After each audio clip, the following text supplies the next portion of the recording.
Zapato.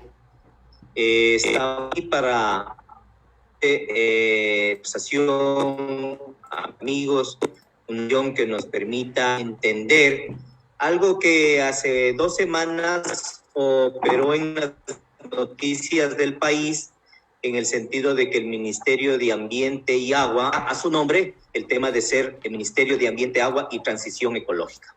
Este tema, que parece una situación o un elemento únicamente de forma, efectivamente debería no ser solamente un elemento de forma al cambiar el nombre de un ministerio, sino debería contener una serie de políticas que efectivamente den cuenta de un proceso de transición ecológica para el Ecuador, y lo que implicaría tomar una serie de medidas, de medidas de política ambiental nacional que nos permita ir hacia ese proceso. Creo que no toda la sociedad ha quedado clara con algunas entrevistas, algunas participaciones públicas que ha tenido el actual ministro de Ambiente, Agua y Transición Ecológica, en el sentido de explicar cuáles cómo entiende el responsable político de la política ambiental, en este caso el ministro, cómo entiende este proceso de transición ecológica. Esta inquietud existe en una serie de sectores ciudadanos, especialmente los sectores que tienen una relación o una preocupación con la política ambiental y con los temas en general que tienen que ver con el medio ambiente. En tal sentido, este programa de la ORMA, de Tu Zapato, el día de hoy nos proponemos tratar este tema. Para eso hemos invitado a 3 amigos que nos acompañan el día. Está Lina María, que es abogada, es una persona que tiene mucha relación con los temas ambientales desde la órbita de la defensa de los derechos de la naturaleza y de los procesos que están ligados a esto desde los pueblos y nacionalidades indígenas. Esto para nosotros es muy importante, su presencia. Te agradecemos, Lina María, que hayas aceptado estar aquí en el programa, y te damos un fuerte abrazo recibiéndote. Tenemos, por otro lado, la presencia de Inti Gronenberg. No sé si es que estoy pronunciando bien tu nombre, Inti. Tú después me sabrás decir cómo se pronuncia, pero en tal caso, estando abiertos a ver si es que lo estoy haciendo bien o no, en tal caso tú me sabrás decir, pero lo importante es que Inti es una persona que está ligado a la investigación, que está ligado al mundo empresarial, que tiene una columna en la revista Vistazo y ha venido haciendo mucha investigación. Es el fuerte, entiendo yo, Inti, que es el tema de la investigación. Tiene una empresa especializada en temas de remediación, y creo que esta visión también enriquece el tratamiento desde distintas órbitas del tema de explicarnos qué es esto de la transición ecológica. Y te damos una bienvenida, Inti, un fuerte abrazo y gracias por haber aceptado estar en este programa. Nuestro tercer invitado es un compañero nuestro, es parte del colectivo La Horma de Tu Zapato, es Tarcisio Granizo, bastante conocido. Él es biólogo de profesión, fue ministro de Ambiente, está ligado, él es el representante en el país de la WWF y está siempre, desde hace muchísimos años, ha estado relacionado a los temas del medio ambiente en general. Creo que, digamos, sus actividades son públicas y no hace falta más presentación. Querría hacer un marco general de la temática de la transición ecológica, porque esto ha traído a muchos debates, y también conocer cómo es qué es lo que significa este proceso de transición ecológica. aquí ya tenemos ejemplos que nos podrían ayudar a clarificar cómo, por ejemplo, Francia ha enfrentado o está enfrentando procesos similares en el sentido de haber expedido un conjunto de leyes que les permite a ellos prepararse para este proceso, pero leyes muy exigentes, muy importantes, y me voy a permitir solamente señalar algunas de las importantes leyes que dan cuenta del conjunto de políticas que permitirían un proceso de transición ecológica. En Francia, en el 2017, expiden una ley que pretende poner fin a la producción del petróleo, al gas y salir de las energías fósiles. Esta ley prohíbe investigación en energías, petróleo y carbón, renovación de concesiones existentes esto se cumpliría hasta el año 2040. Tenemos también otra ley que se propone poner fin al 2030 a las importaciones de productos forestales o agrícolas no durables, por ejemplo, aceite de soya, aceite de palma.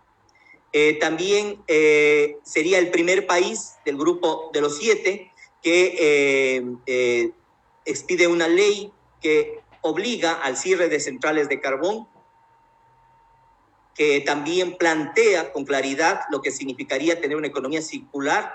Esta ley entró en rigor en enero del 2021. 0 plásticos hasta el 2040, reducción del 40% del consumo de energías fósiles, fin de la producción de energía con carbón al 2022. Y por otro lado, el tema que guarda mayor relevancia, digamos, es que incluso se plantea crear una convención ciudadana que permita observar cómo se van cumpliendo las metas de reducción en la emisión de gases. Es decir, existen, y una última que quiero mencionar, es el fin de la importación de productos agrícolas que sean provenientes de deforestación. En ese sentido, obviamente existen una serie de críticas al cumplimiento de estas metas, tomando en cuenta que son críticas de los avances que debían haberse contado hacia el 2021.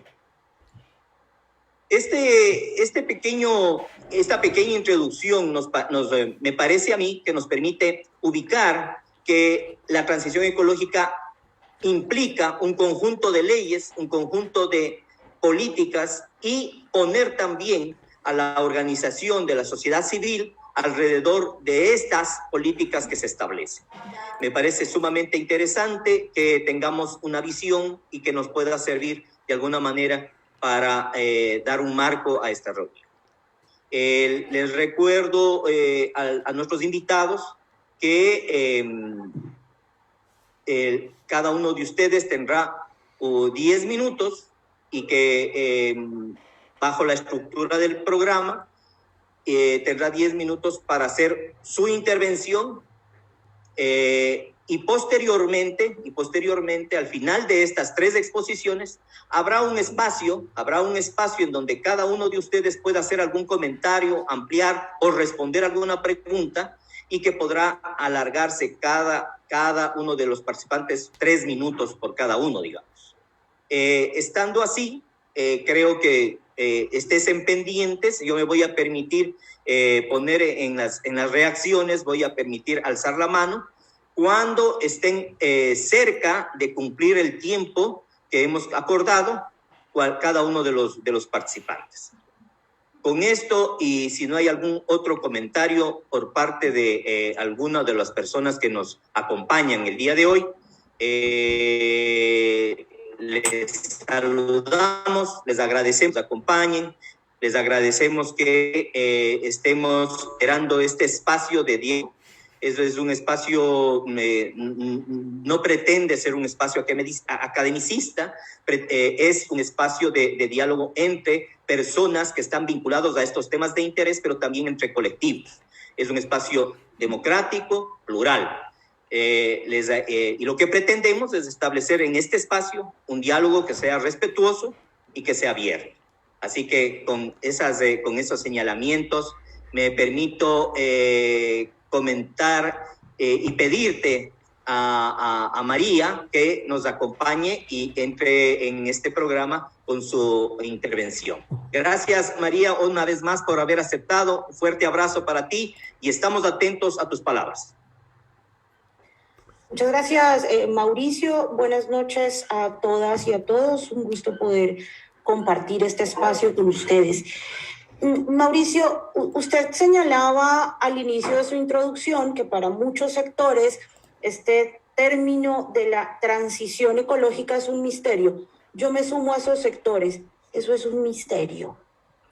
Y es un misterio no solo, digamos, por cómo fue postulada la propuesta, sino porque resulta al menos incoherente con algunos otros discursos y otras prácticas de quien hoy es ministro, con las propias propuestas de gobierno del presidente Lasso y con que el país siga teniendo como el centro de su economía al extractivismo petrolero y minero.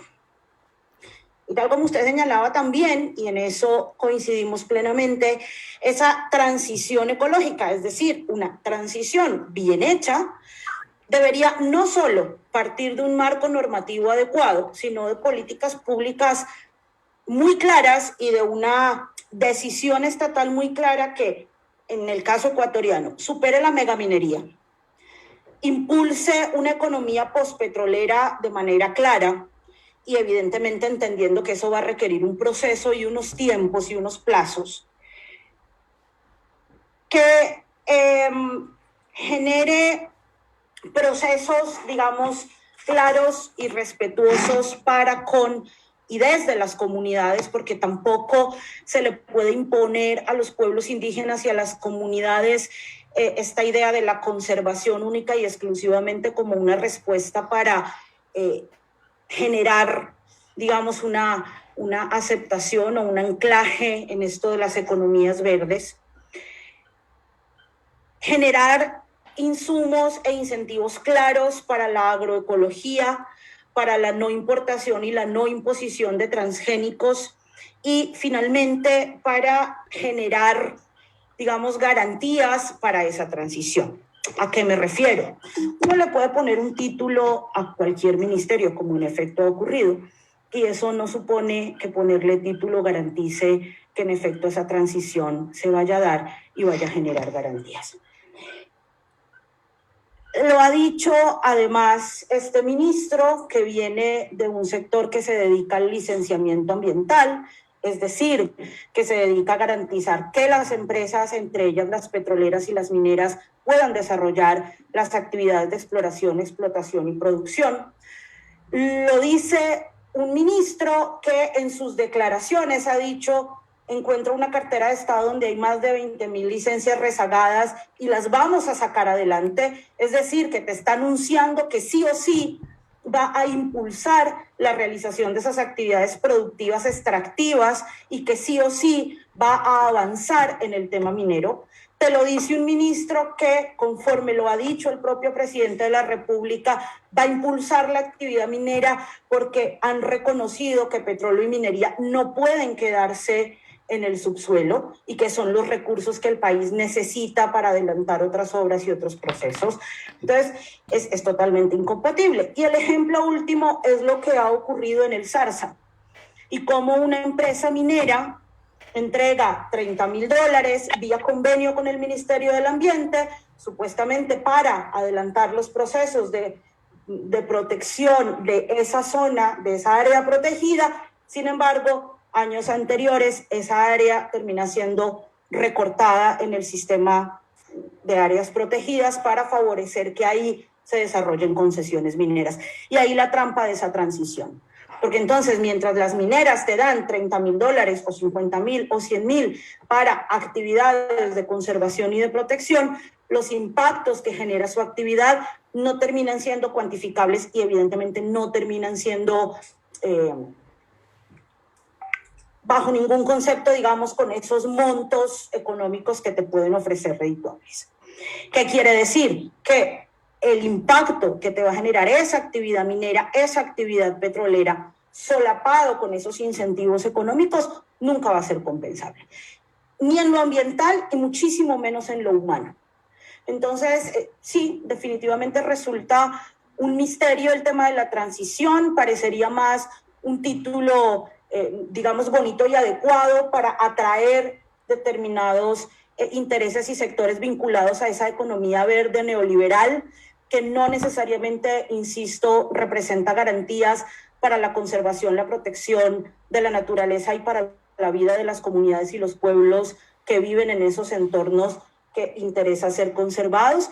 Y parecería que además esa transición lo que busca es, lejos de detener la exploración y la explotación, acelerarla con unos incentivos a esos procesos de licenciamiento y a esos procesos de permiso de maneras más aceleradas y de maneras más laxas a cambio de incentivos o aportes económicos al Estado. Eso al menos lo que en algunos sectores hemos venido conversando y lo que en algunos sectores hemos venido viendo, insisto, a partir del historial del actual ministro, a partir de sus declaraciones y a partir de las declaraciones de intención y de gobierno del propio presidente Lasso. Entonces, en resumen, para nosotros ni es una transición ni es ecológica, es una continuidad de lo mismo con un nombre más bonito. Muchísimas gracias. Si deseas ampliar algo, lo puedes hacer, todavía tienes tiempo, y si no, le damos palabra al INTI. Tú dirás, María. Sí, solamente una observación más, y es que también resulta al menos llamativo como capitales de carácter transnacional vinculados al tema de la conservación, a partir, insisto, de esta conservación ligada a estas economías verdes neoliberales, una vez el ministro y Lasso hacen este anuncio de la transición ecológica, se activan en su interés de empezar a cooperar con el Estado y de empezar a cooperar con el Estado vía empresas, es decir, vía estos mecanismos de los licenciamientos y los otorgamientos de créditos o de entregas económicas para la conservación y la protección. Y eso evidentemente ni es gratuito e insisto, lo que estaría generando son una serie de condicionamientos para el propio Estado y para las propias comunidades. Y por ahí también nos preocupa cómo esas políticas conservacionistas per se, que no tienen en cuenta los procesos de autodeterminación, los procesos de decisión y de gobernanza de los pueblos indígenas, terminan siendo más una carga que una alternativa, porque le terminamos generando una serie de imposiciones y una serie de restricciones a esos pueblos para el uso, el goce y el disfrute de los territorios de los que son dueños, y que muchas veces han terminado convertidos en áreas protegidas o en zonas de protección de manera inconsulta y arbitraria por parte del Estado. Mientras tanto, el Estado, esa sociedad además mestiza mayoritaria, sigue sin tener ningún cambio en sus prácticas de consumo, sigue sin tener ningún cambio en sus prácticas de comportamiento con el territorio. Entonces, sobre esos pueblos indígenas vamos a poner encima la carga de unas decisiones estatales vinculadas con esas economías, vinculadas con esas decisiones, digamos, de conservación y de transición ecológica, que finalmente se va a volver insostenible.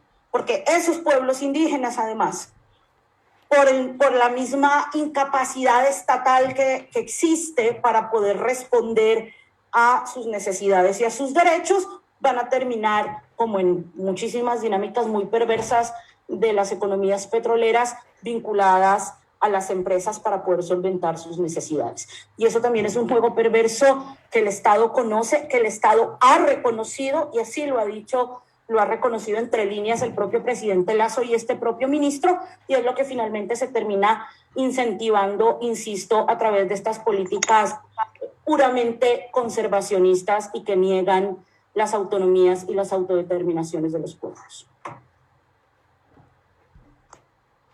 Muchísimas gracias, María. Te agradecemos bastante. Muy interesante tu propuesta. Está cargada de advertencias. También planteas una serie de limitaciones que en la práctica existen desde los actores políticos de cómo implementar este proceso. Muchas gracias. Me gustaría darle la palabra rápidamente a Inti para mantenernos en los tiempos, ¿no? Inti, un abrazo. Por favor, te cedo la palabra. Ten la bondad. Gracias. Gracias a ti, Mauricio, y un honor estar con ustedes el día de hoy. Gracias por la invitación. El apellido está bien pronunciado, así que muchísimas gracias. Tengo apellido de trabalenguas, perdón. Bueno, es un gusto para mí estar con ustedes el día de hoy. Creo que es un tema bastante interesante hablar de transición ecológica. Voy a tratar un poco de enfocarme más en el área técnica de conceptos. Les cuento que yo escuchaba este concepto de transición ecológica ya hace, creo que son más o menos 3 años que se dio un foro, de hecho, de transición ecológica en la universidad donde hice mi doctorado, en el Imperial College London. Me interesó el tema desde aquel entonces un poco para tratar de entender qué connotaciones tenía. Y estaba revisando un par de apuntes. Logré encontrar los apuntes de esta charla y eso es lo que quiero compartir un poco el día de hoy. Antes de eso, creo que es bueno que en el país se discuta este concepto. Es un concepto bastante amplio, como espero poder expresar el día de hoy, por lo cual interesante y quizás poder revisar cuáles son los potenciales que tiene, ¿no? Este término de transición ecológica, según el Observatorio de Transición Europea, se empezó a tomar desde el 2005. Fue un profesor inglés llamado Rob Hopkins. Él saca un libro, de hecho, de este concepto de la transición ecológica y se empieza a hablar en forma inicial en el tema de la transición de la dependencia petrolera. Ahí fue donde empezó a darse la discusión y el debate. Y después se ha ido ampliando, se ha ido ampliando este concepto. Importante decir que apenas en el 2005 se empieza a tratar en cierto sentido de forma académica, porque quizás por eso todavía existe una diferencia de conceptos. Entonces quizás todavía encontremos una vertiente de otra línea de conocimiento, de otras líneas de investigación incluso, que vayan a referir este concepto con una visión distinta, ¿no? Entonces es importante también que conocer eso, que desde el lado académico todavía no creo que exista una definición clara, establecida ya sobre el concepto, ¿no? Entonces, un poco lo que yo voy a comentar es de los observatorios de transición europea. Europa bastante metido en esto también a nivel internacional, liderando en varios aspectos estos tipos de transición. Estados Unidos se quedó, como sabemos, sobre todo en la era Trump. Biden, en teoría, va a regresar otra vez hacia esas lógicas. Y el resto de países un poco tratando de buscar sus propios caminos, ¿no? Porque eso también es importante mencionarlo. No se puede simplemente replicar conceptos de países, por ejemplo, europeos al Ecuador sin hacer estas discusiones, estos debates de cómo se puede asentar ese concepto en la realidad. Entonces, con esos antecedentes, el modelo de transición ecológica abarca 3 grandes áreas. La primera es la transición energética. Dentro del modelo de transición energética tenemos lo que es la eficiencia energética y tenemos también lo que es la preferencia a adopción de energías renovables. Voy a ir punto por punto reflexionando sobre esto. El segundo gran eje es la transición industrial. En este es donde se abarca la producción local de productos reciclables bajo la estrategia de economía circular, dentro de este gran eje que es la transición industrial. Y hay un tercer eje que es la transición en modelos de agricultura, de modelos invasivos, monocultivos, industrializados, sin tomar en cuenta las consecuencias, hacia modelos orgánicos. Entonces, esas son como las 3 grandes áreas según este concepto del Observatorio de Transición Europea, donde se abarca la transición ecológica. Entonces, Un poco yendo a cada uno de ellos brevemente, en la transición energética, les comentaba que hay dos principales aristas, la eficiencia energética por un lado y la preferencia de energías renovables. En ese sentido, en modelos de eficiencia energética, todo por hacer en países como el Ecuador, son modelos en los cuales lo que se busca es hacer análisis tanto en el sector industrial, tanto como en los hogares, para tratar de buscar métodos, mecanismos y alternativas inteligentes para que realizando la misma función nosotros necesitemos menos energía.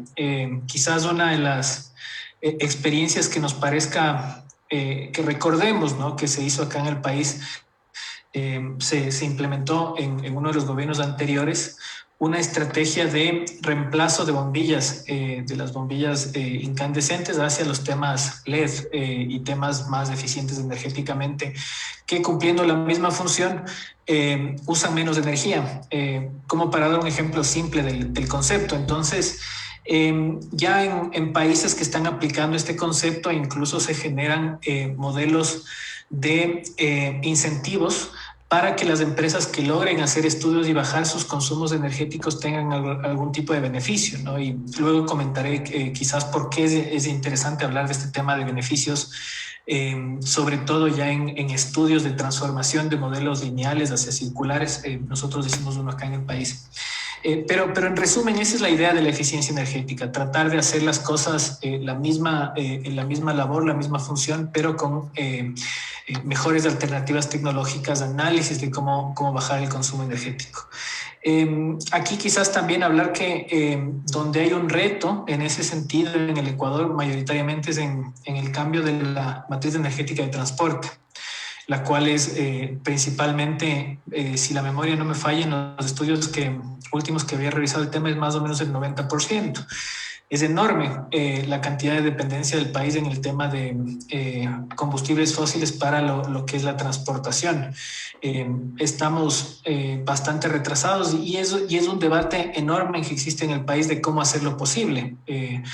Temas de ya pensando en modelos de transición desde una forma técnica más allá de uno u otro modelo ideológico político, es justo ver cómo se hace factible la transición, porque tiene que haber una inversión, por ejemplo, para el reemplazo del parque automotor y que esa inversión se termine siendo rentable, independiente de cualquiera de las dos visiones, pero enfocados en un tema de necesitamos buscar cómo se llegue a la inversión y esa inversión haga la transformación, ¿no? Y ahí hay un sinnúmero de retos a nivel país en ese sentido. Quizás en donde el mayor reto que tengamos en eso es en el cambio de la matriz energética de transporte. Lo otro brevemente, energías renovables, entendemos claramente el tema, igual reducción de dependencia en todo lo que es generación energética, por ejemplo el carbón, que acá en el Ecuador podríamos decir que es baja, mientras que en otros países, China por ejemplo, tiene una alta dependencia todavía de lo que es generación energética por carbón. Mucho por hacer. Acá se dio el concepto de la generación de las represas hidroeléctricas, que según ciertos análisis son energías renovables, según otros por el impacto no. En fin, el Ecuador invirtió muchísimo en ese aspecto y lo importante sería en ese sentido no retornar a los modelos anteriores que se usaban barcazas de combustible y demás, que puede pasar sobre todo con el problema que se tiene con Coca-Cola Sinclair. En el segundo eje, la transición industrial. La transición industrial es, como les decía, justamente muy enfocada a productos reciclables bajo la estrategia de economía circular. ¿Cuál es el concepto? Brevemente, si hablamos de la industrialización global, de las revoluciones industriales, que han traído sus beneficios, así como también los retos que tenemos. Beneficios porque antes de las revoluciones industriales el crecimiento poblacional era estable, porque más o menos en cada familia nacían 5 personas, pero fallecían 3, porque no tenían acceso a medicinas, no tenían acceso a un sinnúmero de bienes, servicios y demás, porque no habían los medios de producción para poder llegar a todas las personas. Incluso acceso a comida, medicinas y demás era algo que solo estaba en los quintiles más altos, ¿no? Entonces la revolución industrial viene con esa lógica de la masificación, de la industrialización para poder llegar, genera un resultado de reducir la tasa de fatalidad a niveles jamás antes vistos. Esto genera el crecimiento poblacional y el crecimiento poblacional ahora genera los retos que tenemos, entre ellos el cambio climático y cómo seguir creciendo pero de una forma más sostenible. Entonces, ese modelo, la falla, una de las principales fallas de ese crecimiento industrial es que está basado en una ideología lineal de producir, consumir y arrojar. Ese modelo lineal hace que nosotros, por ejemplo, por necesitar recursos, bienes, materias primas para poder producir, estamos destruyendo hábitats a tasas nunca antes vistas. Y esa destrucción de hábitats, de hecho, según la teoría más aceptada al momento por los estudios académicos, es lo que genera que los humanos entren en mayor contacto con la vida silvestre, y ese contacto genera eventos pandémicos como el que estamos viviendo. Entonces, así de grave es el modelo lineal, puesto que producto de eso y la destrucción de los hábitats naturales que estamos generando en ese modelo de crecimiento lineal, tenemos los problemas como la pandemia que estamos viviendo. Entonces, por eso una necesidad de cambio hacia un modelo circular que lo que busca es generar un impacto mínimo hacia el medio ambiente, pensando en cómo diseñar productos que desde su diseño tengan una alta tasa de posibilidad de reciclaje o reuso. Reciclaje es cuando cierra una botella, hacer otra vez una botella. Reuso es usar esa materia para otro tipo de producto. Y luego hay una serie de conceptos de la economía circular, que de hecho el día de ayer se aprobó la ley de economía circular en la Asamblea Nacional después de el veto parcial que hizo el Ejecutivo. Quizás brevemente rescatar que se mantuvo la idea de que se reconozca el trabajo de los recicladores de base en el país, más de 20,000 personas que viven de esta actividad. El 67% son mujeres y trabajan 6 días a la semana y ganan la mitad de un sueldo básico. Entonces, hay una necesidad ahí importante del país de trabajar en reconocer este trabajo y ojalá mejorar sus condiciones. Es terrible. Nosotros hemos revisado varios aspectos en ese sentido acá en el país con la Fundación Circular. Y finalmente, bueno, la transición en el modelo, como les decía, el modelo monocultivo, el modelo industrializado de la producción de comida para los seres humanos, pero igual teniendo el problema de no pensar en modelos resilientes, en modelos que puedan mantenerse en el mediano y largo plazo, en el cual ir hacia la tendencia, ojalá será hacia los modelos orgánicos, hacia las chacras que tenemos acá en el país, hacia los pluricultivos, que pueden permitir, incluso en Costa Rica hay un modelo muy interesante de producción de café que se hace en áreas de conservación, que no se hace una afectación al área en sí misma, sino que se cosecha el café dentro de estas áreas y en teoría tiene incluso mejor calidad. Entonces, quizás para cerrar toda esta idea, 2 temas importantes. El uno es que nosotros hicimos un estudio acá en el país, los hicimos para la Ley de Economía Circular Inclusiva, con el respaldo de la Pan American Development Foundation, de la Organización de Estados Americanos, que nos dio los recursos para hacer esto posible. El cambio de una transición ecológica, usando el mismo concepto, nosotros hicimos el análisis en lo que es economía circular, no se va a dar sin un rol decidido del Estado. Entonces, si el Estado simplemente se dedica a usar las palabras y los conceptos para tratar de generar una especie de greenwashing sin hacerlo de forma real, puede hacer una grave afectación a un país. Porque para que se dé ese cambio, lo que empieza a suceder en otros países es que las políticas públicas son las que generan ese cambio. Entonces, el liderazgo del sector político es fundamental en los estados. Para las empresas en sí mismas, hacer esos modelos de transición son complejos porque tienen ya una cierta inercia. Entonces, ahí está como primer punto el rol del sector público de hacerlo de forma decidida, porque en un país como el Ecuador, siendo megadiverso, esto puede generar una oportunidad. Ojalá la tendencia a futuro sea que las personas, sobre todo en países desarrollados, y luego se replica acá, ya no van a ver solamente el costo y la calidad de un producto, van a ver cuál es su huella medioambiental. Entonces se va a volver un factor de competitividad y en eso nosotros podemos formar parte si hacemos las cosas bien, pagando el precio justo a los agricultores y haciendo modelos de reducción de la huella de carbono de cada uno de los productos. Finalmente, otro factor fundamental es el tema del financiamiento. Ninguna transición se da sin que se invierta recursos en eso, en los modelos actuales. Nosotros estamos en ese sentido impulsando una iniciativa llamada Reactivación Verde, la cual lo que busca es permitir incentivos tributarios a las empresas que inviertan en proyectos de emprendimientos, ONGs y pequeñas empresas que tengan proyectos sobre protección, regeneración y conservación ambiental. Entonces, estos son modelos que se aplican en varios países ya a nivel internacional.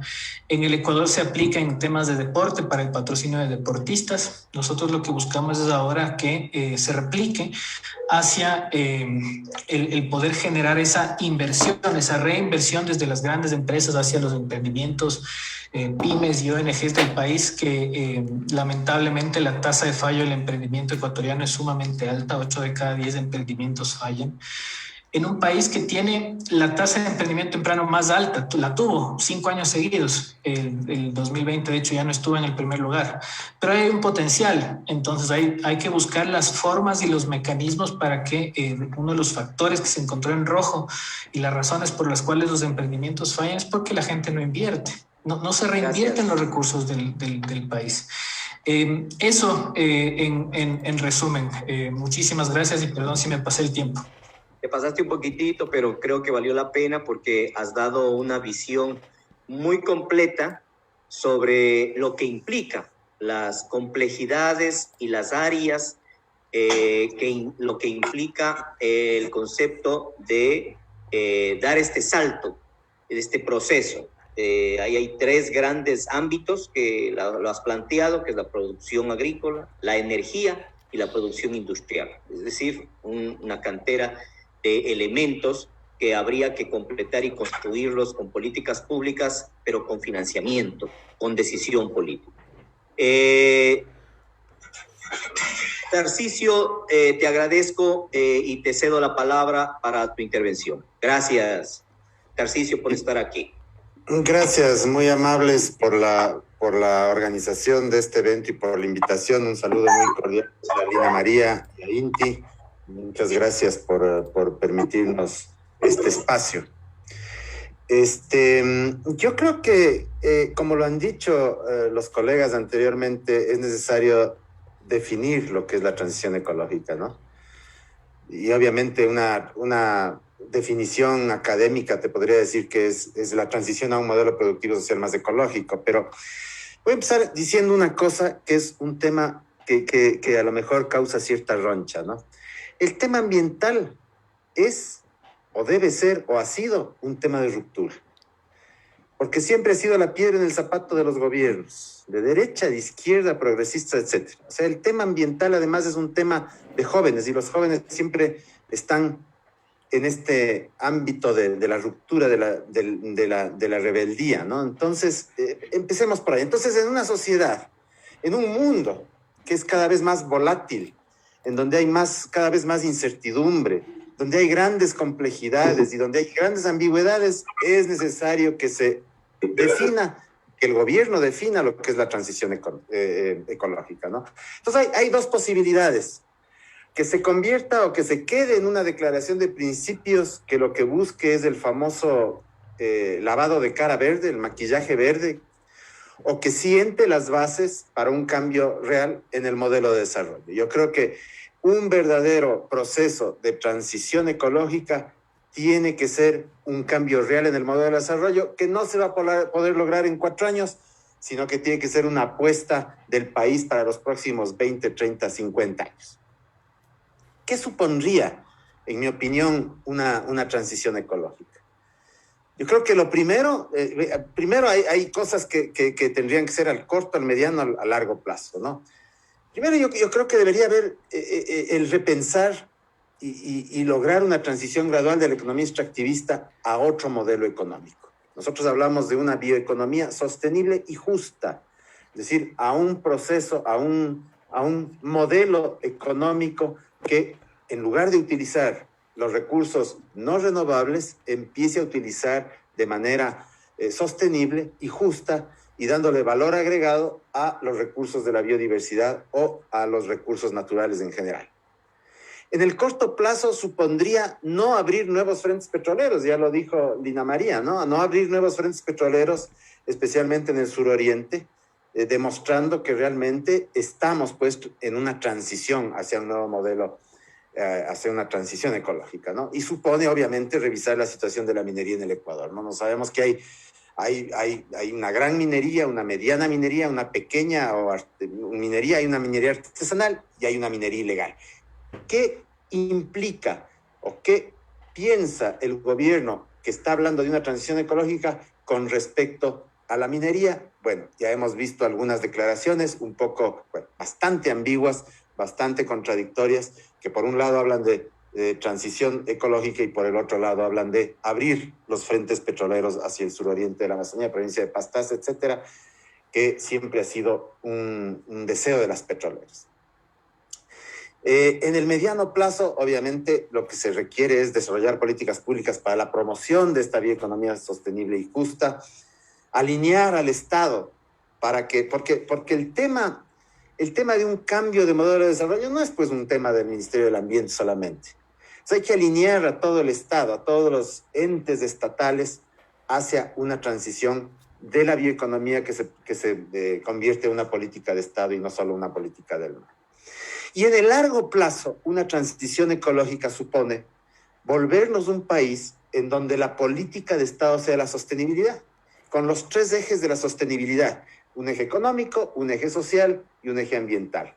Y eso, señoras y señores, supone combatir la pobreza, supone combatir la desigualdad, supone empezar a hablar sobre el tema de las oportunidades para todos y todas, supone hablar de derechos, salud, educación, productivos, supone el derecho al disfrute, el derecho al tiempo libre, el derecho a la felicidad, de la que no se habla mucho, y por eso yo creo que es un tema de ruptura, porque tarde o temprano, al final del día, una transición ecológica supone una transformación del Estado y la sociedad, sobre todo si hablamos de una transición ecológica con justicia y equidad.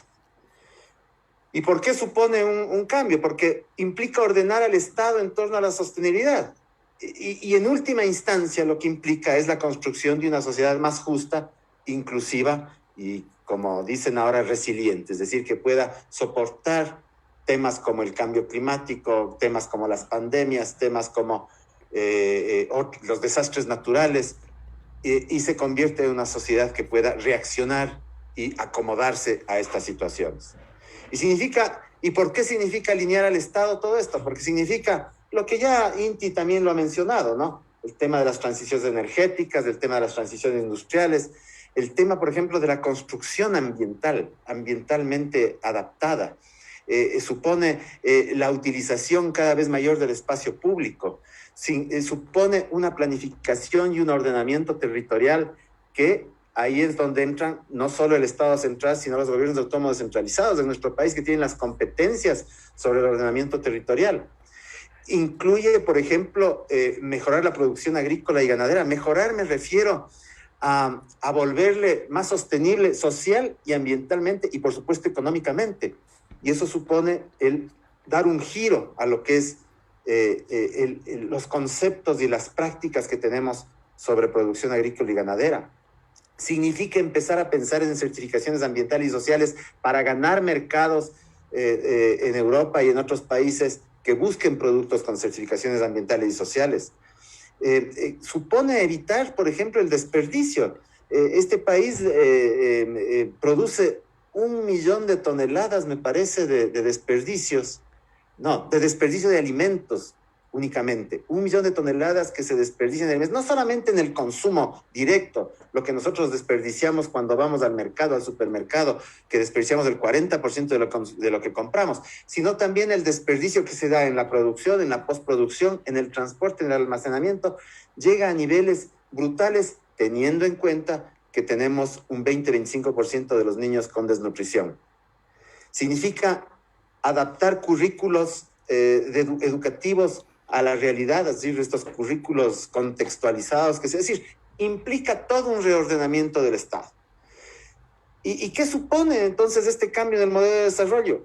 Supone también una transformación histórica de las relaciones de poder, pues, de la organización social, de la forma como se produce y cómo se consume. Y si se cambia la forma de producción hacia una más sostenible, y si se cambia la forma de consumo hacia un consumo más responsable, estamos hablando de una transformación dialéctica inmensamente grande. Por eso yo digo que el tema ambiental, y si hablamos de transición ecológica, estamos hablando en serio, pues, de un proceso de ruptura muy importante. ¿Está dispuesto el gobierno actual a ese proceso de ruptura? Es lo que queremos saber. Y eso es lo que lo han dicho mis dos compañeros contertulios. No sabemos a qué se refiere el gobierno.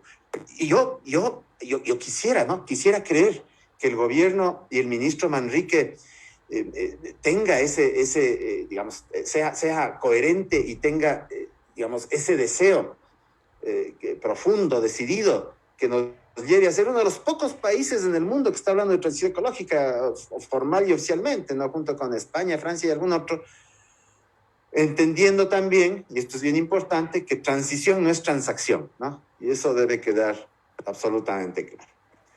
Habías planteado también un tema que Mauricio, en la invitación, que yo creo que es fundamental, que es la institucionalidad ambiental, ¿no? Yo, después de pasar por un proceso de desmantelamiento del Estado que hubo durante el gobierno de Moreno, con el despido de guardaparques, con el despido de gente del Ministerio del Ambiente, la falta de presupuesto, etcétera, el debilitamiento de los temas ambientales dentro de los gobiernos autónomos descentralizados, también por falta de presupuesto. Entonces, yo creo que la necesidad de rearmar la institucionalidad ambiental es fundamental, ¿no? Yo creo que hay muchas medidas que se pueden tomar, fortalecer, obviamente, al Ministerio del Ambiente y Transición Ecológica, separar de nuevo este absurdo que fue unir el Ministerio del Ambiente con la Secretaría del Agua, porque si bien hay cosas comunes entre ambiente y agua, hay cosas que son completamente fuera del foco de un Ministerio del Ambiente, por ejemplo, las obras de infraestructura que tienen que ver con el agua. Creo que es fundamental crear una superintendencia ambiental. Yo creo que es fundamental un instituto nacional o una agencia nacional que maneje el Sistema Nacional de Áreas Protegidas. Habían hablado, y también el ministro lo ha hecho, sobre el tema, y lo dijo Lina María, también sobre el tema de licencias ambientales represadas. Yo creo que hay un sistema perverso que hay que modificar, y que no es solamente un sistema perverso del Ministerio del Ambiente, es un sistema perverso de la Contraloría, es un sistema perverso de los órganos de control del Estado, que precisamente con su obsolescencia lo que hacen es burocratizar este proceso. Y yo creo que es necesario, sí, facilitar las licencias, pero dentro de un proceso que tenga dos criterios fundamentales. Un criterio técnico, pero fácil de cumplir, y que derive en un plan de manejo ambiental que sea absolutamente controlado por el Estado o por la sociedad. Y segundo, la consulta previa vinculante, que ya la ha manifestado el presidente de la República en una reunión con ambientalistas que hubo antes de las elecciones, que él está de acuerdo con la consulta previa vinculante. Y por supuesto, a los gobiernos autónomos centralizados hay que fortalecerlos y capacitarlos, porque no puede ser posible que los entes ambientales de los GAT sean una persona sentada en un escritorio que muchas veces no sabe no tiene idea de qué hacer. Y por último, yo creo que lo más importante es la movilización de la sociedad civil, de la ciudadanía, ¿no? La necesidad de crear veedurías ciudadanas y espacios para la toma de decisiones ambientales a nivel local, pero también a nivel nacional. Y crear esa conciencia ciudadana sobre lo ambiental vinculada al tema económico y productivo, al tema del consumo responsable, y en el fondo, que la sostenibilidad se convierte en una política de Estado, porque lo ambiental no es un tema solo de los ambientalistas o del Ministerio del Ambiente, sino un tema complejo que debe ser abordado en forma integral. Muchas gracias. Muchísimas gracias a Tarcisio. Creo que él nos pone frente a esta visión muy integral, muy de largo plazo y la complejidad que en realidad encierra esta declaración de ir hacia un tema de transición ecológica. Esto implica una transformación del conjunto de la sociedad. Yo diría que es un cambio que implica transformaciones culturales, tal vez los más complejos de implementar, porque cuando hablamos de cultura, estamos hablando de comportamientos, de relacionamientos. Es muy complejo en realidad y es muy de largo plazo y requiere compromisos. A mí me queda la impresión de que cuando se hablaría de transición ecológica debería haber un acuerdo nacional previo, no, porque caso contrario va a asomar como una declaración muy bonita de un gobierno de turno, pero sin un acuerdo nacional que permita involucrar a los sectores de la producción industrial, agropecuaria, a la planificación energética del país, etcétera, creo que sería sumamente complejo. Con este pequeño comentario, cierro hasta ahí, digamos, las intervenciones. Vamos a abrir un espacio de preguntas muy cortita, les ruego para mantenernos en el tiempo. A las personas que están conectadas al Zoom, vamos a recoger unas 2 o 3 preguntas que sean muy puntuales, por favor. Y otras preguntas, como ustedes saben, este programa se transmite también vía Facebook. Las personas que hagan preguntas en el Facebook nos van a ser canalizadas por parte de Nilka. Y las preguntas acá también pueden hacérselas por el chat, si es que quieren hacerlas por el chat, y si no, abrimos unas preguntas o comentarios muy puntuales que no podrían tener más de 1 minuto. Les agradecemos que nos ayuden a mantener el orden del programa en cuanto a su tiempo. Abrimos este espacio y posteriormente a este espacio, las 3 personas que han atendido nuestra invitación podrían hacer un comentario final de 2 minutos cada uno de ellos. Muchas gracias a todos ustedes y vamos abriendo esta ronda de preguntas y respuestas.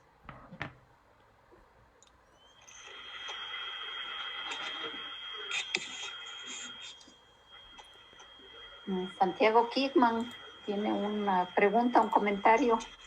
Sí, yo no quiero preguntar porque no me han de contestar. Yo quiero partir de sentir que el presidente Lasso lo está diciendo en serio. Y lo está diciendo, creo que desde la dirigencia política europea de la centro derecha.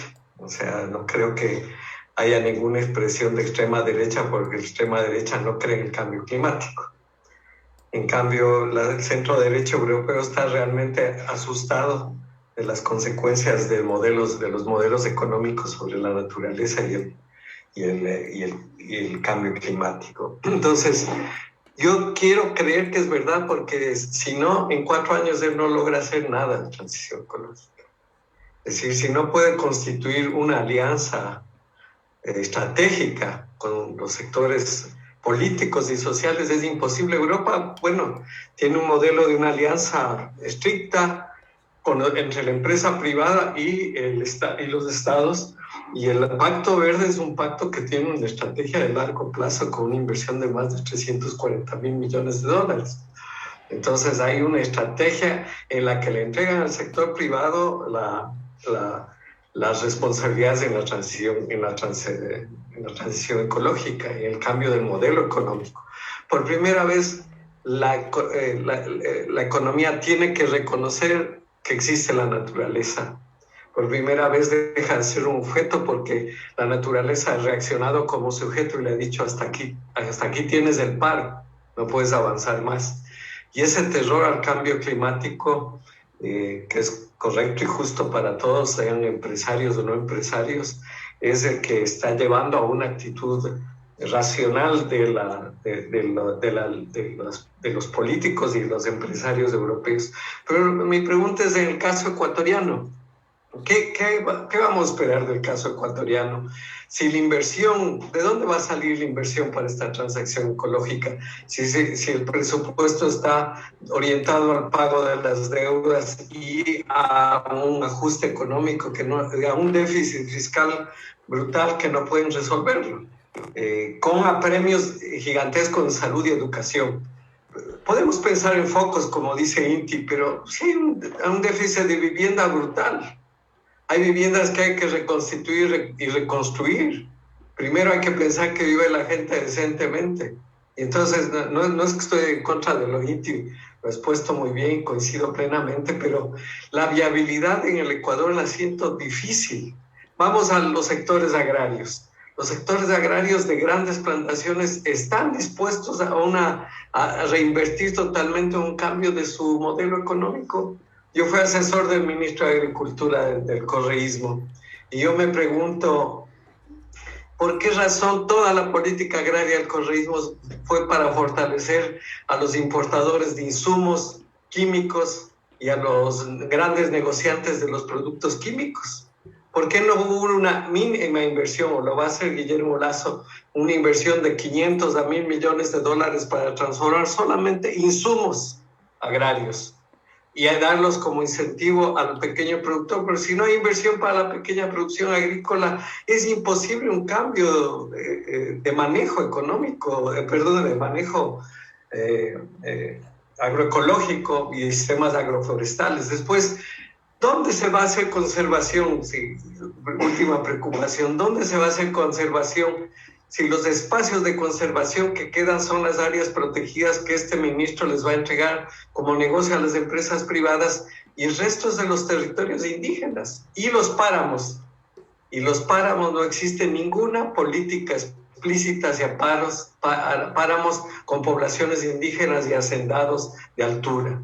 Y por otro lado, existe una política para los sectores indígenas amazónicos y sus grandes superficies. Yo creo que el petróleo se va por sí mismo.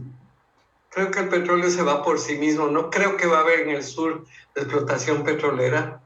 Creo que las transformaciones industriales en el Ecuador no tienen lógica más que la dinámica que vaya generando Europa y los Estados Unidos a provocar transformaciones de los procesos industriales. Entonces yo siento una inviabilidad que requiere un acuerdo nacional estratégico de largo plazo de todos los sectores políticos y sociales, en donde entren los campesinos, los indígenas, y no solo los 5 grandes empresas corporativas que ni siquiera están ligadas a los procesos industriales, sino a los grandes negocios comerciales y financieros.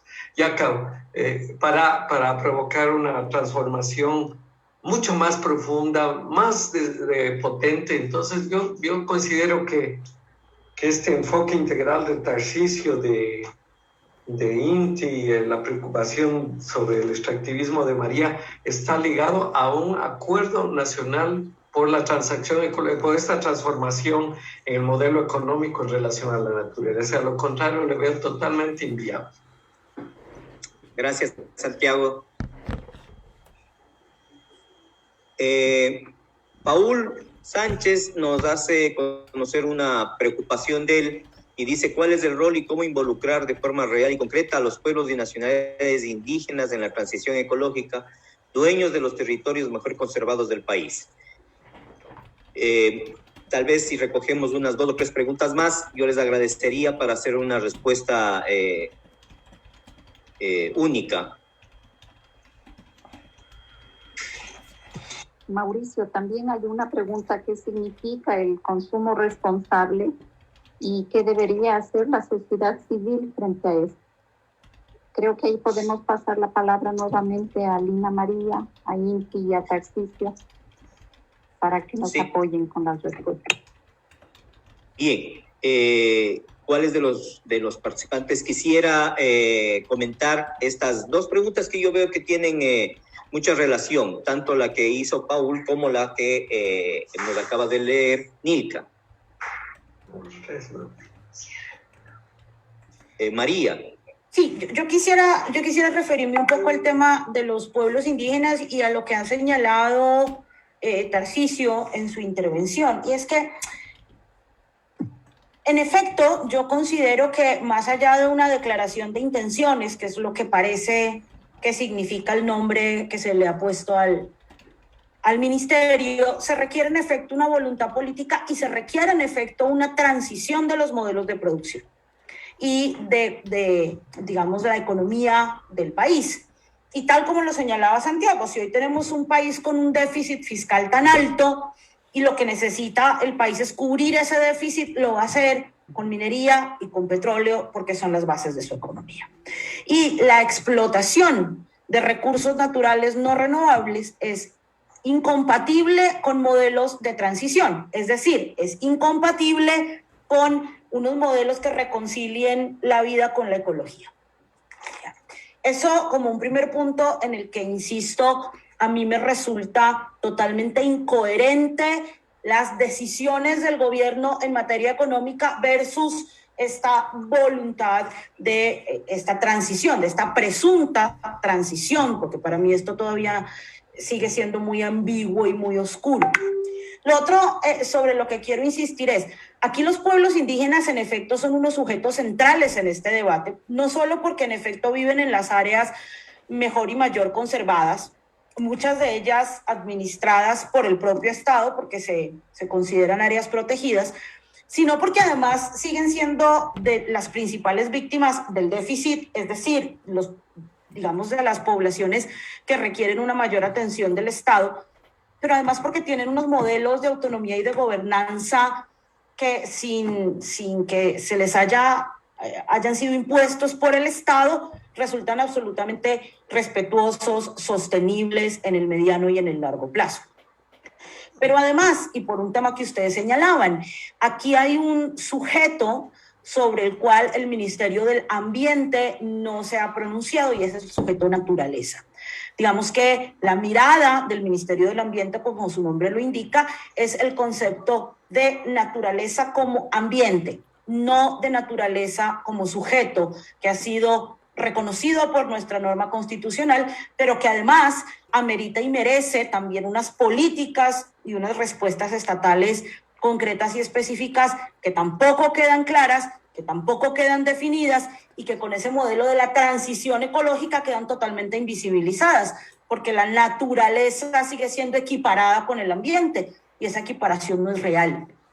E insisto, quien tiene respuestas y quien tiene formas de vida concretas que nos pueden permitir entender un modelo de transición sustentable en Ecuador son algunos de esos pueblos indígenas. Y ahí evidentemente no quiero caer en esta trampa del indígena bueno, el indígena malo, el que conserva, el que no conserva, sino de esas sociedades, de esos colectivos que en ejercicios claros y conscientes de gobernanza conservan, protegen, regeneran, cuidan, transforman territorios y garantizan sostenibilidad y garantizan vida.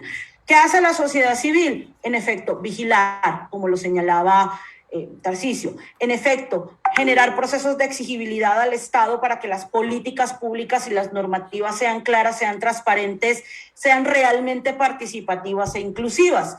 ¿Qué hacemos? Cambiar también modelos de consumo. Es insostenible suponer que son los pueblos indígenas y las comunidades que viven en entornos protegidos los que tengan en sus manos la obligación de conservar, mientras nosotros no cambiemos modelos de consumo. Es absolutamente insostenible, y esos modelos de consumo sí pasan por decisiones y pasan por cambios en entornos familiares, en entornos comunitarios, en entornos urbanos, pero definitivamente parecería una discusión entre lo urbano, digamos, interno versus lo comunitario y lo territorial. Y parecería que los entornos urbanos, y en este caso el ministerio, vuelven a tomar decisiones por sobre la vida y por sobre los territorios de los pueblos indígenas sin consultar, sin concertar y sin respetar lo que ellos han decidido hacer y cómo ellos han decidido vivir en sus territorios. Y si bien yo creo, como decía Santiago, que el modelo petrolero se termina agotando en sí mismo, no el modelo minero. Y definitivamente hay una apuesta estatal clara por acelerar la explotación minera en el Ecuador. Y vuelvo a insistir en lo mismo. Hay un ministro de Ambiente que le cambia el nombre al ministerio y te dice que va a acelerar la entrega de las licencias retrasadas. Eso es incompatible, porque esas licencias van a suponer acelerar explotación y porque lamentablemente, y usted, Tarcisio, lo sabe en su ejercicio de ser ministro, los estudios de impacto ambiental, que son la base de esas licencias, muchas veces son simples documentos de copia y pega, que ni siquiera se hacen realmente con la participación de las comunidades ni a partir de la realidad de los territorios. Esas licencias no generan y no garantizan protección y cuidado de los territorios y por ende esas licencias que van a agudizar y acelerar la explotación de los territorios son incompatibles con la transición y por supuesto no son ecológicas. Muchísimas gracias, Lina.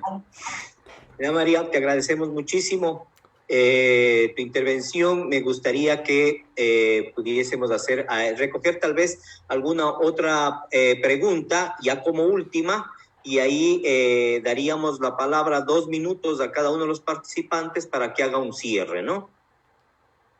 Yamilet Sánchez pregunta cómo romper la barrera del consumismo que no permite que se desarrolle la transición ecológica.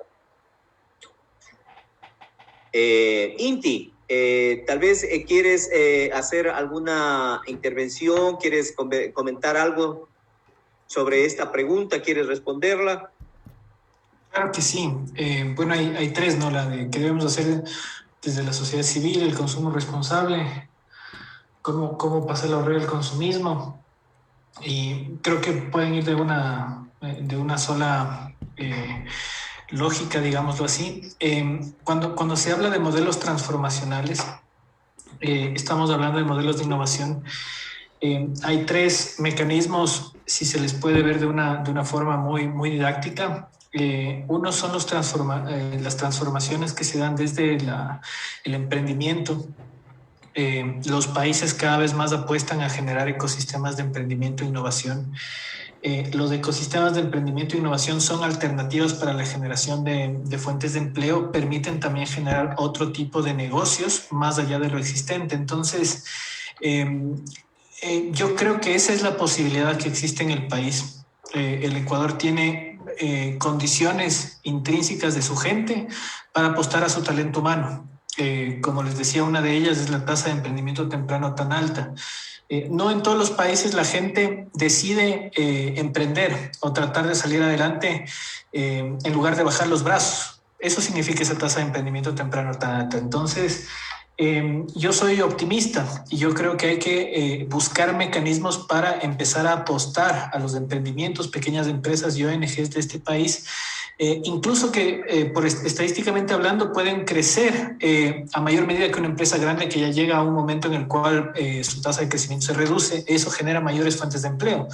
¿Y por qué no pensar que esos emprendimientos pueden estar enfocados en modelos de protección, conservación y regeneración ambiental?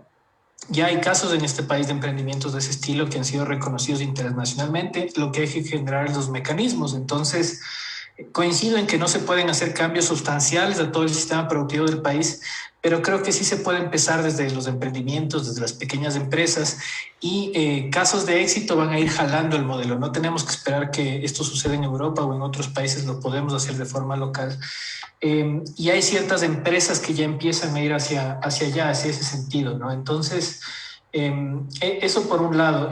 Por el otro lado, lo de cómo involucrar a los pueblos y nacionalidades indígenas.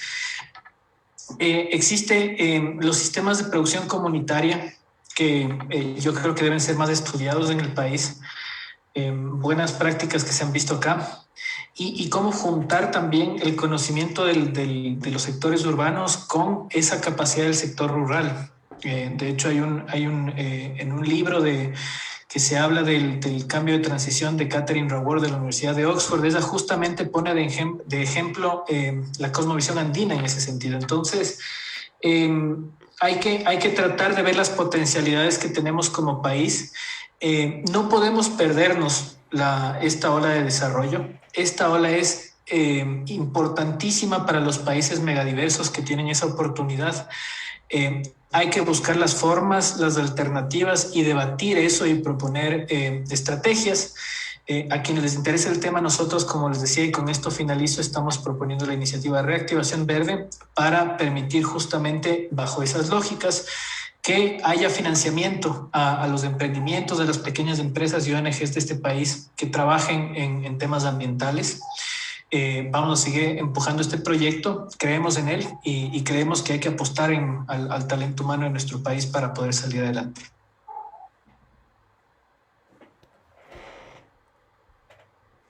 Muchísimas gracias, Inti, te agradecemos. Me gustaría dar lectura a una pregunta que nos envía Alexandra Lascano. Hay experiencias como huertos urbanos en Pichincha que no han sido apoyados ni fortalecidos desde el GAD. Son más de 2.000 huertos que podrían dar una posible alternativa a estos nuevos modelos. ¿Qué hacer para seguir trabajando en esta línea ya existente? ¿De quién depende? Atentamente. Gracias, Alexandra. Tarcisio, por favor, hagamos vamos tratando de ir cerrando el programa. No sé si nos hacen llegar, tal vez, Nilka, ¿tienes alguna inquietud por el lado tuyo?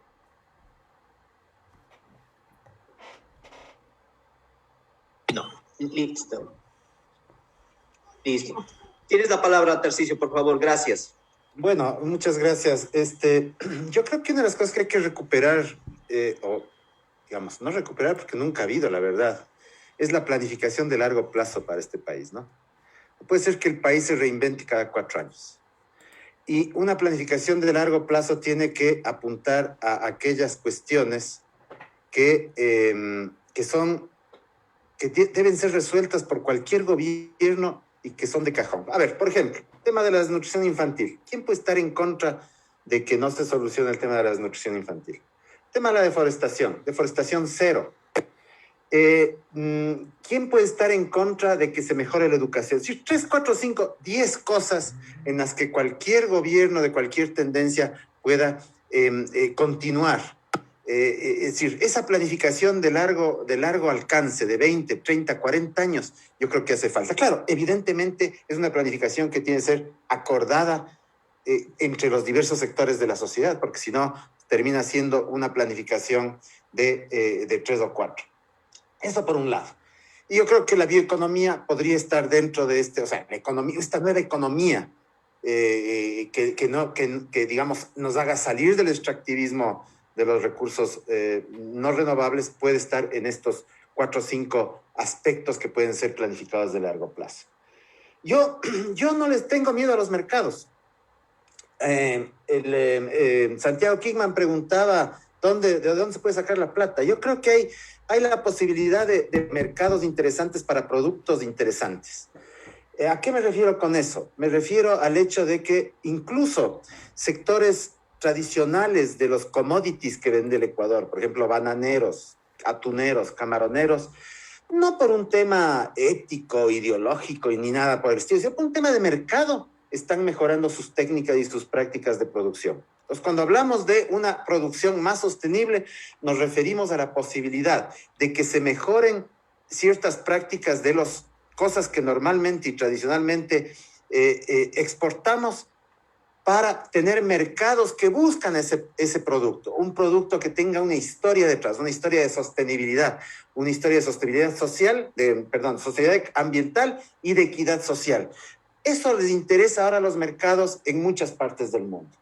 Yo creo que es fundamental empezar a ver esas cuestiones. Y ahí entra también ideas tan interesantes como las que tienen las mismas organizaciones indígenas. Por ejemplo, la COICA, la Coordinadora de Organizaciones Indígenas de la Cuenca Amazónica, plantea una Cámara de Comercio Indígena Amazónica.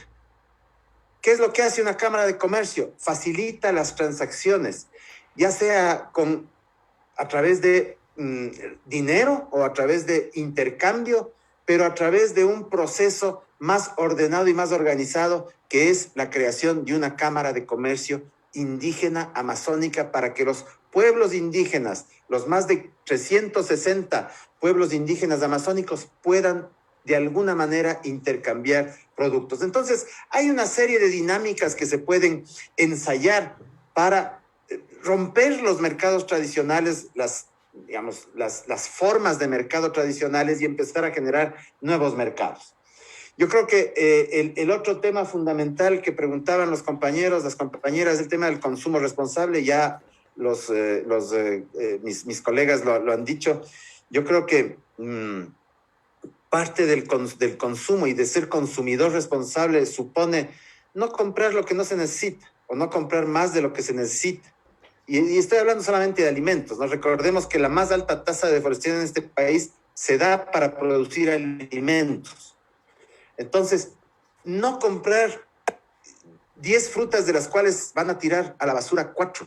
40% de las frutas que se compran en los mercados, por lo menos las clases medias, ya digamos las clases urbanas, los grupos urbanos, botan a la basura. Entonces, ahí empieza el tema del cambio cultural de ser un consumidor responsable.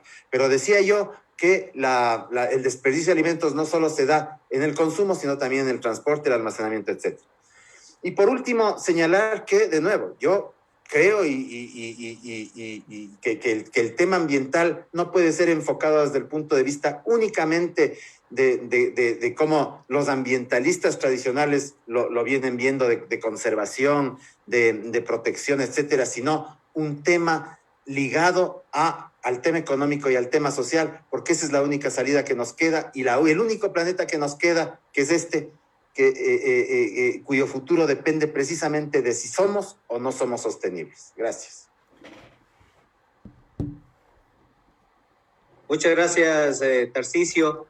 Quiero dar lectura a unas 2 notas, unas felicitaciones a INTI por los premios recibidos por inventar técnicas de limpieza de ríos. Sí, gracias, hacemos ese agradecimiento y ese reconocimiento. También acá hay otro comentario que dice cómo influye la transición ecológica en la sostenibilidad y crecimiento económico.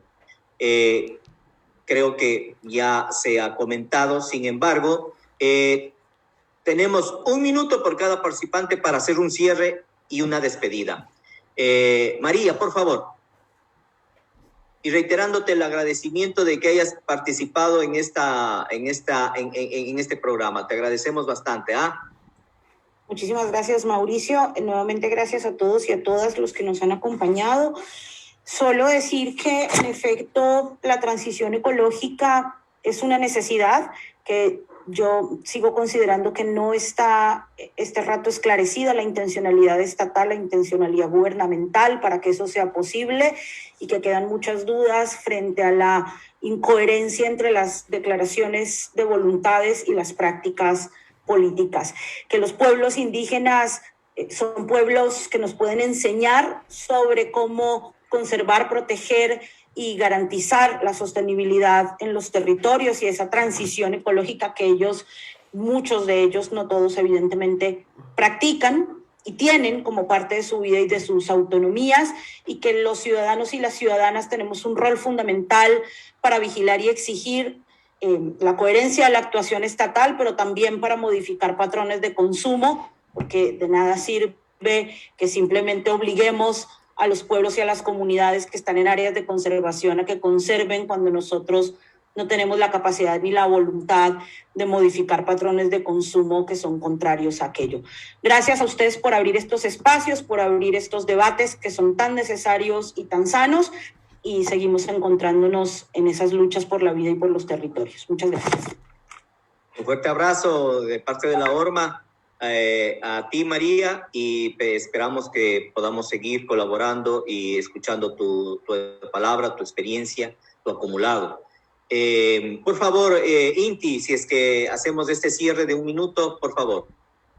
Sí, Mauricio, muchas gracias por las felicitaciones. Bueno, invitarles a todos, gracias por la oportunidad. Tenemos una fundación, la Fundación Circular, que se encuentra en la página web somoscircular.org. Quien nos quieran ayudar, tenemos varios proyectos que estamos trabajando en el país. Voy a citar 2 brevemente. El proyecto Refill, que es un proyecto que busca generar una red de estaciones para las personas que quieren evitar el consumo de botellas plásticas de un solo uso. Tenemos ya más de 30 estaciones acá en Quito. Toda la red de estaciones se ve en una app, les invito a descargarse, se llama Refill. A nivel internacional ha salvado más de 100 millones de botellas. Esperamos poder implementarlo en otras ciudades de acá del país. La segunda, reactivación verde, como les comentaba, que buscamos generar estos incentivos tributarios para permitir un mecanismo de que las empresas del sector privado apueste al capital humano de este país. Nosotros creemos que el futuro del Ecuador es apostar a nuestra gente con sus ideas, buscar mecanismos de financiamiento. En redes estamos con el hashtag Reactivación Verde. Igual quienes quieran ayudarnos en ese sentido con acciones, nosotros podemos catalizarlas. Así que bienvenidos. Muchas gracias. Gracias, Inti. Te reitero, toma la horma de tu zapato como una caja de resonancia de todas estas iniciativas. Haznos llegar información, estamos dispuestos a desarrollar una serie de eventos comunes, ayudar a empujar, ¿no? Ayudar a empujar estas iniciativas con las cuales nos identificamos plenamente. Te agradezco una vez más y que no sea la primera vez que trabajemos y que estemos juntos, ¿no? Tarcisio, por favor. Bueno, yo solo terminar diciendo que el tema ambiental se ha convertido y se está convirtiendo en un factor movilizador de la sociedad y de los jóvenes, principalmente, ¿no? Y sería muy interesante orientar ese factor movilizador para crear una sociedad mejor, a partir de la sostenibilidad y de estos temas que hemos conversado ahora. Y una sociedad mejor, más justa, más equitativa, va a redundar en un planeta mejor, en un planeta más sano. Porque es el único planeta que tenemos, es el único planeta que tenemos y en el que vivimos, y lo tenemos que cuidar, porque caso contrario nos va a pasar factura, como ya lo han dicho también mis colegas. Muchas gracias.